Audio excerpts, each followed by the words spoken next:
Hello, investors and traders, and welcome to the weekly market report. I'm AJ Monte, and before we get into the candle charts, I'd like to make a quick announcement to remind everyone that the markets will be closed on Tuesday, July 4th for the Independence Day celebration. And in addition to that, I'm going to take advantage of that as a possible 4-day weekend. So for those of you who subscribe to my trade alerts, especially the Option Pro service, know that I will not be doing a webinar Monday night, but the following two webinars will be extending those by 30 minutes to make up for the time. So for the 10th and the 17th of July, we'll have 90-minute sessions back to back, and we'll have a lot to talk about then. So let's go to the charts. If we look at the daily candle chart for the diamonds, you can see that we did gap up on slightly higher volume, but we have a major resistance up here at 345.73. Today ends the second quarter of 2023, so we'll have to see if we get any kind of profit taking or moves to sell the market next week. Again, it's still too early to sell, but I'm going to keep my downside target there at 334.76, mainly because if you look at what we have here on the charts, we have a trading channel forming here, and if we break out below that support, obviously we'll hit that target level, and then we still have a gap below the market. So I had one of our members ask me if I was going to be raising any of my downside targets, and I said no, I'm treating this just like any other analyst would. And if you look at most of the analysts who are coming from the buy side because they support the institutions, rarely do they lower their upside targets, and when they do, that becomes bearish, even if the targets are way above the market. So I'm keeping that downside target right there in place for DIA. If we look at IWM, we're going to see a similar pattern in that we have a slight move higher towards resistance up here, and it looks as though we are also forming a trading channel or trading range right there. Don't want to put too many lines on the chart, but that downside target is still in place for IWM right there at 178.66.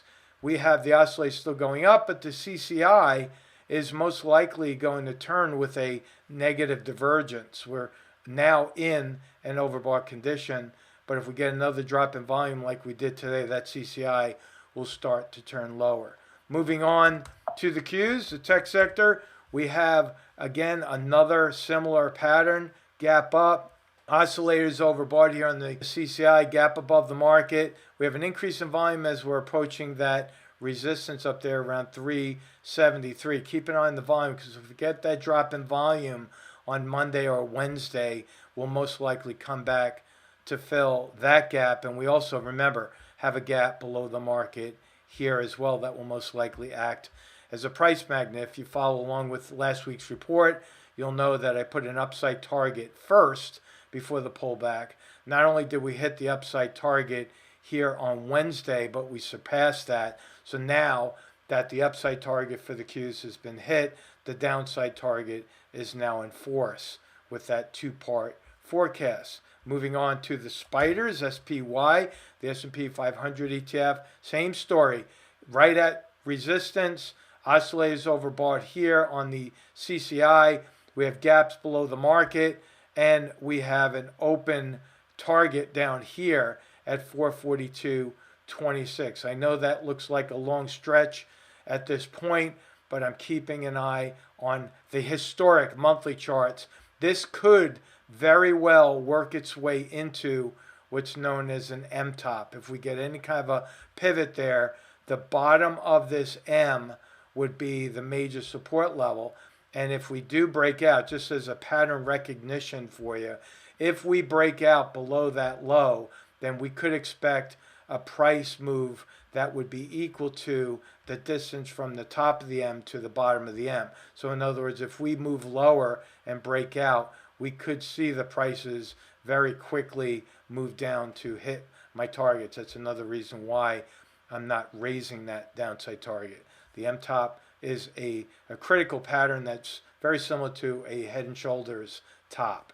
All right, now with SPY going higher, guess what happened to the VIX? You would think it would go lower because for the most part they're inversely related, but it didn't. It closed slightly higher with this hammer candle, and a hammer candle is one of the most bullish candles. And so we are expecting a pivot and a possible close next week over that 20-period moving average, which would get us ever so closer to that price target of 1720 for the VIX. For you silver lovers out there, you liked what I had to say about silver last time.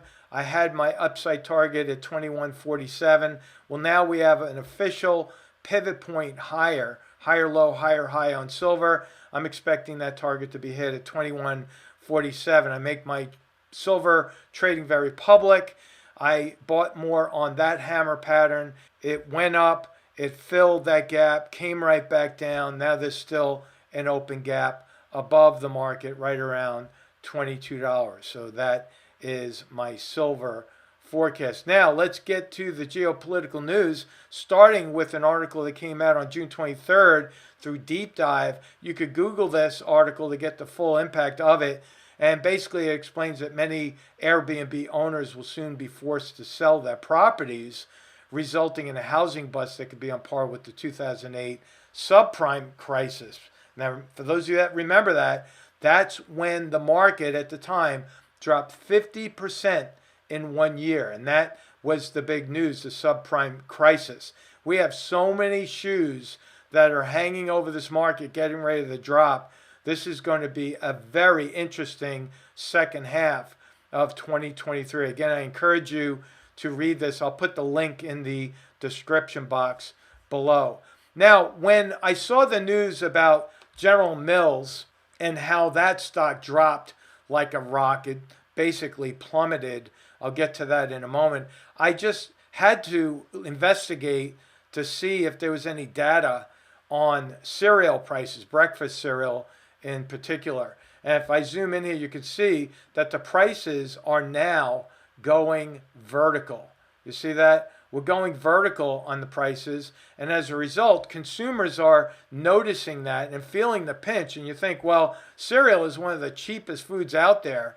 Why would families, especially young families, deprive their kids of the cereal? Well, maybe eggs are cheaper now than cereal. Ever think about that? We had a boom in the price of eggs that came back down to earth, and now the price of cereal is representing more what we saw in the rally in egg prices. But again, as a result, the prices have dropped quite dramatically in General Mills. You can read this article as well. I'll put this link in the description box. This came out 2 days ago.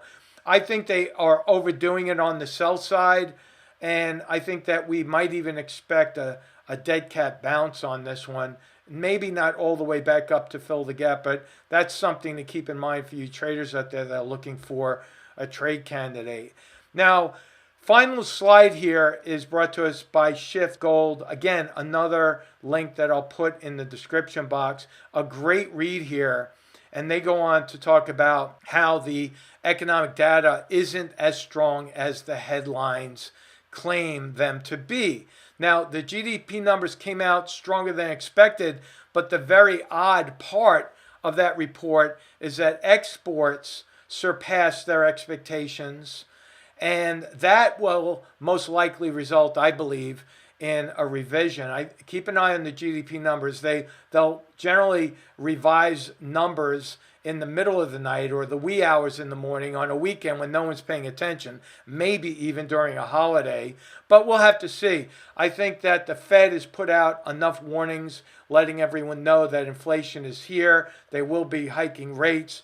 There is debate as to whether or not they're going to go in with a 25 basis point hike or a 50 basis point hike. We'll have to see how that goes, but either way, I think once they start hiking rates, the markets will start to turn lower, because what does that do to the banks? Puts more pressure on the banks, and the banks are already stressed as is. Now, one other thing I want to mention is some people said they could not find my weekly market report on YouTube. Now, I find that very odd because comments are still rolling in. I don't know what had happened. I do know a slight drop in viewers from last week. I don't know if there's a glitch in YouTube or whatever that may be. But understand that I'm going to be enhancing the Google search feature so that if that happens to any of you, again, when you can't find my weekly market report, just search weekly market report with AJ Monty and you will find it. Guaranteed you will find it just on a Google search. So again, I don't know what happened there, but stay tuned. If it's not coming up for you, just do a Google search and it'll come up probably in the top 3 perhaps, but I will make sure we take care of that. So thank you so much, especially for your comments. Have a great holiday celebration next week, and we'll talk to you on the next alert. So long.